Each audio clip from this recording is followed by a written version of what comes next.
Greetings, everyone. This is Jane Mead, and this week our topic is on the concept of polypharmacy in nutrition.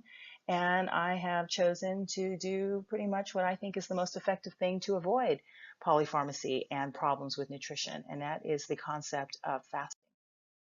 Despite government numbers that demonstrate longer life expectancy, the incidence of chronic disease in the U.S. has continued to climb, leading to increased demand on the healthcare system.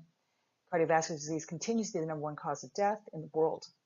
Cardiometabolic diseases of type 2 diabetes and obesity are related to insulin insensitivity, gut biome damage, decreased cognition, increased inflammation, and increased joint pain.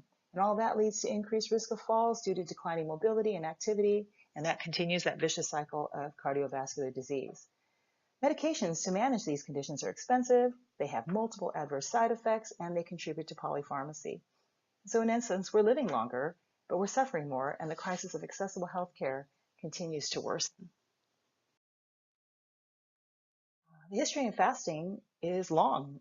Fasting is simply the opposite of feeding. And in fact, when you're asleep, you are fasting. And that's why breakfast is called breakfast, because it means to break fast. And it's not the same as starving, and it's not the same as low-calorie dieting with regular meal frequency. Fasting is ancient. It's worldwide. It's been used for religion, for medical purposes, like when you decide to not eat before a procedure or before a blood test.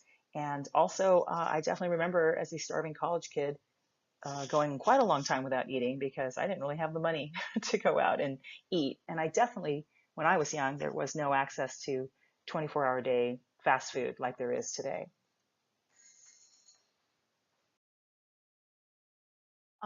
Fasting has a lot of different types. The simplest is simply time-restricted eating, eating in a narrow window of time.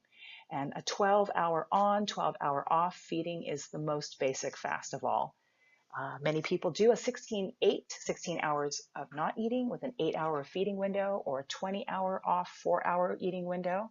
Then there's just the simply eating one meal a day, and intermittent fasting, which can be alternate day, or a 5-day on, 2-day off ratio. Or in some cases, there are places that have just a simple once a week, 24-hour fast.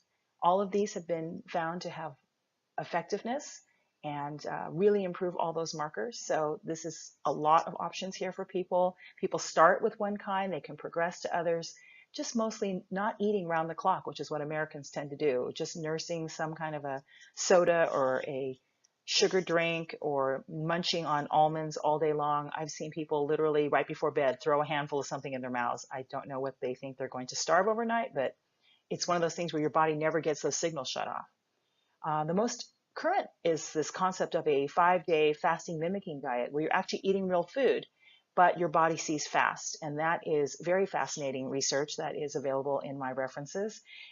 And a lot of people do that once a month for 3 months. And what's interesting is not only do you definitely lose some weight in that first week, but the effects and the benefits last 6 months post, even though you go back to normal eating. There are a lot of evidence available for the benefits of fasting. It extends lifespan in just the simple organisms, even without an overall reduction in calories. There's visceral fat loss, which is, of course, the most dangerous kind of fat.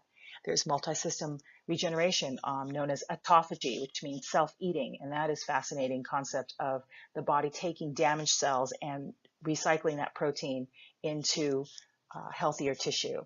And that's really important in battling cancer and anti-aging. Fasting mimicking dieting causes increased regeneration markers, decreased diabetes, cardiovascular disease, cancer, and all those signs of aging. In a nutshell, we have this reduction after 24 hours of serum glucose, and that loss of the glucose for your fuel becomes an encouragement to increase those fat stores to release and produce ketone bodies, which the brain can use effectively, and reductions in things like insulin growth factor, which is a major problem in accelerated aging and cancer. A benefit of all this also that I've noticed personally is that appetite suppression. So you actually have less of a desire for sweets, less of a desire to just put things in your mouth, make better nutritional choices, and reduction of calories naturally rather than forcing somebody to starve themselves. These are some of the other benefits that you can see from fasting and reducing the diseases of aging. Um, Cancer reduction is a big one, but also the idea that it helps improve the tolerance for chemotherapy. So that's also something that people are finding, that if they fast a week before chemo, it helps those tumor related cells to sort of stay partying while the normal cells sort of lie down during that window of not eating. And that creates a more effective chemo with less side effects. So, what do you think is the role of physical therapy now that we have direct access in nutritional counseling? And have you ever tried fasting? And if so, why did you fast?